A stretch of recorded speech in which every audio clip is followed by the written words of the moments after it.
Magandang araw mga kaibigan. Medyo nakaka-alarmang balita itong bigyan natin ng reaksyon ngayon. Sa post ng Mindanao Times, 45 minutes ago na post nila. Sabi dito, Vice President Sara Duterte has confirmed that her name is among those possibly to be arrested by the International Criminal Court. She made the statement during a media interview in Cebu City on April 27, 2025. Kapon o kagabi, nandun siya sa Karkar, Cebu. So, ako, ngayon ko lang ito nalaman. Aside from her, the names of Senators Christopher Lawrence Go and Ronald Bato de la Rosa, former PNP chiefs Oscar Albayalde and General Vicente Danao and General Romeo Karamat, previously Caraga Police Director, are also included. Yung ganitong balita, narinig ko na ito last year pa, noong si ex-Senator Trillanes nagsasabi na lalabas na ang arrest warrant ng ICC by batches. Sabi niya, mauna si PRRD, susunod, ito na nga, posible si Inday Sara, pwede si Bato, Go. So ito, last year na ito napag-usap-usapan at ngayon, siguro inulit ni BP Sara dahil yun ang narinig niya. But hopefully, let's pray na hindi ito totoo. Yung si Attorney Cristina Conte na kunuhay, Assistant to Counsel sa ICC, yung pala hindi acknowledge. Ni-reject siya ng ICC. Hindi siya pwedeng tatayong abogado ng mga alleged EJK victims. Nako, nakakaya yun, ano? Nalaman natin yan through kay Attorney Kaufman na they're not allowed. Merong specific unit sa ICC, Office of parang prosecutor, parang mga public attorneys kung sa atin pa. So merong parang public attorney na ipro-provide ang ICC. So sabi ni Attorney Cristina Conte na yung kanyang bali-balita, baka susunod itong Senator Bato de la Rosa, General Albayalde at iba pang mga police generals. So wala namang sinasabi si Attorney Conte tungkol kina BP Sara. So relax lang po tayo Medyo siguro naghahanda lang si BP Sara. Anything can happen dahil galit na galit ang kalaban niya sa politika. Dahil nga tumataas ang kanyang ratings. Ganyan talaga pag mabungahon ang mangga, binabato.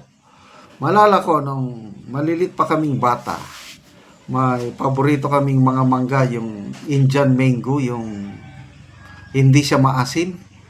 Nako, may mga nadadaanan kaming puno ng Indian mango, binabato talaga namin. Yung may-ari, palaging kinuha ng mga bata yung kanya. Yung punuan, nilagyan niya na ng mga tinik-tinik. So, hindi na kami makakyat. Dahil hindi kami makakyat, kukuha kami ng bato, babatuhin namin kasi maraming bunga. Sa dami ng bunga, talagang makakatama kami. Nahuhulog yung bunga at pipulutin namin, then takbo. Ganon ang ugali naming mga bata noon. So, ganyan din yan. Pag marami kang bunga, expect na maraming babato sa iyo. Ito ang nangyayari ngayon sa ating minamahal na BC Pangulo.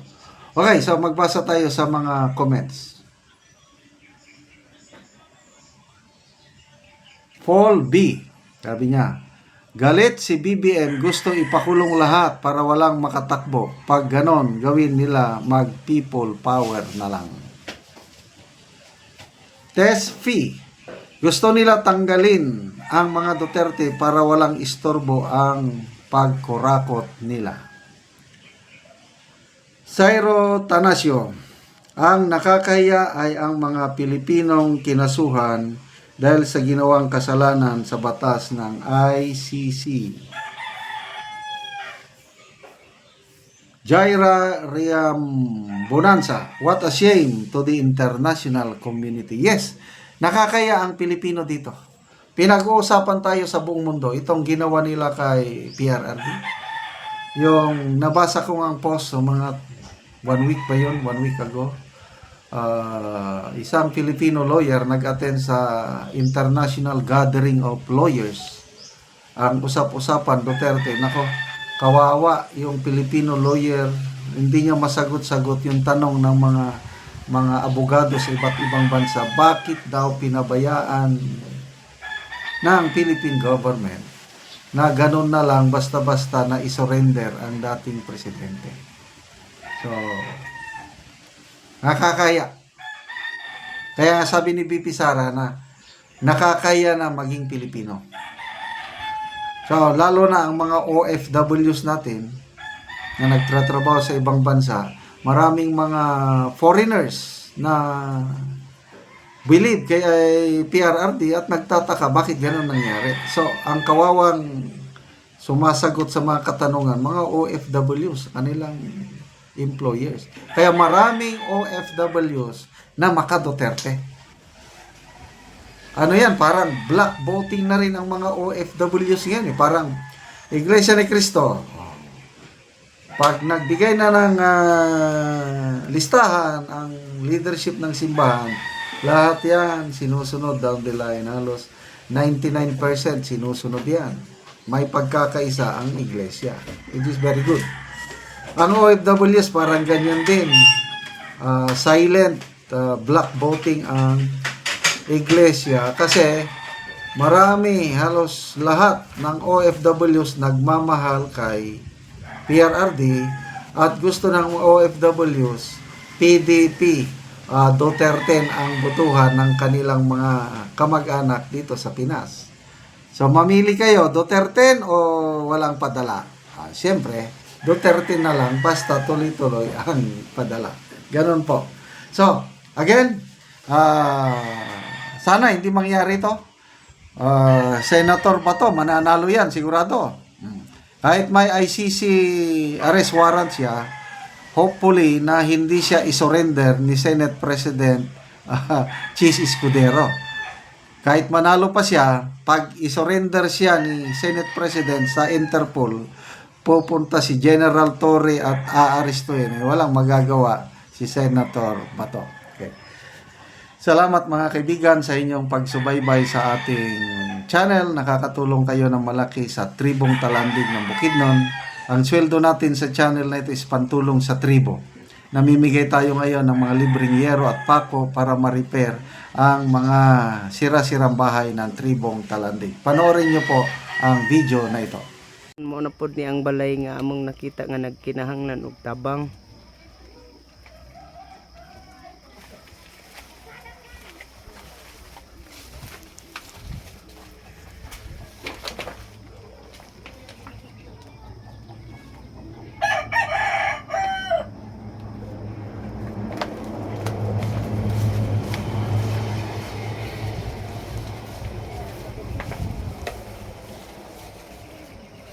Ayo! Hey, saan? Maayong buntag. Oh, mayo. Dahil mo sa akong balay nga, bala buslot na.